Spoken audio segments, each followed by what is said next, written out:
তিস্তা মহাপরিকল্পনার কাজ শুরুর খবরে নতুন করে দক্ষিণ এশিয়ার ভূ রাজনীতিতে উত্তাপ ছড়িয়েছে। বাংলাদেশ ভাটির দেশ। এর নদীগুলো প্রায় সবকটিরই উৎস ভারত কিংবা চীনের পাহাড়ি এলাকা থেকে। বিশেষ করে তিস্তা নদীর উৎস ভারতের সিকিমে এবং এর উজানে চীনের হিমালয় অঞ্চল। এই ভৌগোলিক বাস্তবতাকে সামনে রেখেই চীন এবং ভারতের মধ্যে পানি নিয়ন্ত্রণকে ঘিরে প্রতিযোগিতা দিন দিন তীব্র আকার ধারণ করেছে।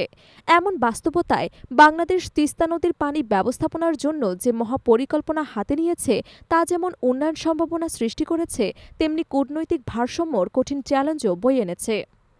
সম্প্রতি চীন ব্রহ্মপুত্র বা ইয়ালুং জাংবো নদীতে $170 বিলিয়ন ব্যয়ে বিশ্বের সবচেয়ে বড় জলবিদ্যুৎ প্রকল্প নির্মাণ শুরু করেছে। প্রকল্পটির মাধ্যমে বছরে ৩০০ বিলিয়ন কিলোওয়াট বিদ্যুৎ উৎপাদনের লক্ষ্য রয়েছে। যদিও চীন একে পরিবেশ বান্ধব বিদ্যুৎ উৎপাদন প্রকল্প হিসেবে তুলে ধরছে, তবে ভারত এটিকে জল বোমা হিসেবে দেখছে। কারণ প্রয়োজনে পানি আটকে বা অতিরিক্ত পানি ছেড়ে দিয়ে চীন ভারতের উত্তর পূর্বাঞ্চলে বন্যা বা খরা তৈরি করতে পারে। বিশেষজ্ঞরা আশঙ্কা করছেন, এই প্রকল্পের মাধ্যমে অসম, অরুণাচল প্রদেশ এবং পশ্চিমবঙ্গ সহ বিস্তীর্ণ এলাকা সরাসরি প্রভাবিত হতে পারে। ভারতের নিরাপত্তা এবং কৃষিনির্ভর অর্থনীতি এতে ঝুঁকির মুখে পড়তে পারে। চীনের এই পদক্ষেপের পাল্টা জবাবে ভারত আসামে সিয়াং নদীতে 11,000 মেগাওয়াট ক্ষমতাসম্পন্ন বাঁধ নির্মাণের ঘোষণা দিয়েছেন। যদিও স্থানীয়দের প্রতিবাদ এবং পরিবেশগত উদ্বেগ রয়েছে, তবুও ভারতে প্রকল্পের মাধ্যমে জলাধিকার রক্ষার চেষ্টা করছে। এই জল প্রতিযোগিতার মাঝখানে পড়ে গেছে বাংলাদেশ। তিস্তা নদী এই ব্যবস্থাপনায় বাংলাদেশ তিস্তা পরিকল্পনা নামে একটি বৃহৎ প্রকল্প হাতে নিয়েছে। এই প্রকল্প চীনের রাষ্ট্রায়ত্ত পাওয়ার চায়না $1 বিলিয়ন বেশি বিনিয়োগে আগ্রহ দেখিয়েছে।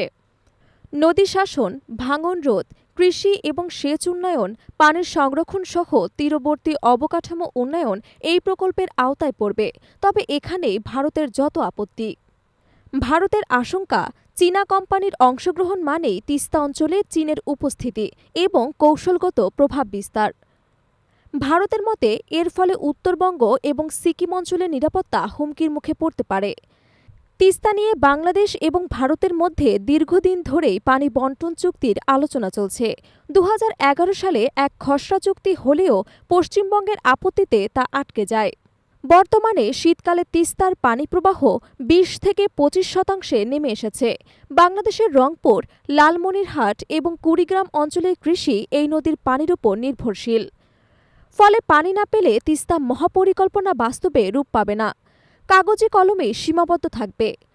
দক্ষিণ এশিয়ায় পানির আধিপত্য এখন আর কেবল বাঁধ নির্মাণের মধ্যেই সীমাবদ্ধ নেই, এটি পরিণত হয়েছে ভূ রাজনৈতিক অস্ত্র হিসেবে। বাংলাদেশের সামনে এখন সবচেয়ে বড় চ্যালেঞ্জ, কিভাবে উন্নয়ন এবং কূটনৈতিক ভারসাম্য একসঙ্গে রক্ষা করা যায়। চীন এবং ভারতের প্রতিযোগিতার মাঝখানে দাঁড়িয়ে বাংলাদেশকে এখন আরও দূরদর্শী এবং বিচক্ষণ সিদ্ধান্ত নিতে হবে। তিস্তা মহাপরিকল্পনা হতে পারে একদিকে উন্নয়নের বড় হাতিয়ার, আবার অপরিকল্পিত পদক্ষেপে হতে পারে রাজনৈতিক বিপর্যয়।